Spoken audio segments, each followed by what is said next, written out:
Состоялась конференция «Единая Россия» по случаю выдвижения партийной тройки на выборы в Якутскую городскую думу. В нее вошли Анатолий Семенов, директор технопарка «Якутия», заместитель главы Якутска по социальным вопросам Евдокия Евсикова и заместитель руководителя Якутского местного отделения Всероссийской общественной организации «Молодая гвардия» Сафрон Новгородов.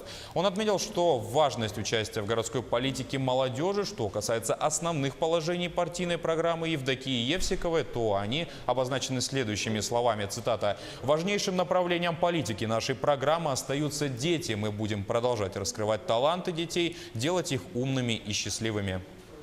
Для меня город Якутск – это очень родной, очень любимый город. И мне бы хотелось, чтобы он стал одним из самых лучших городов нашей страны.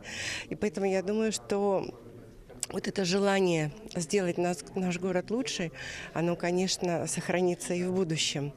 Предстоит очень серьезная работа.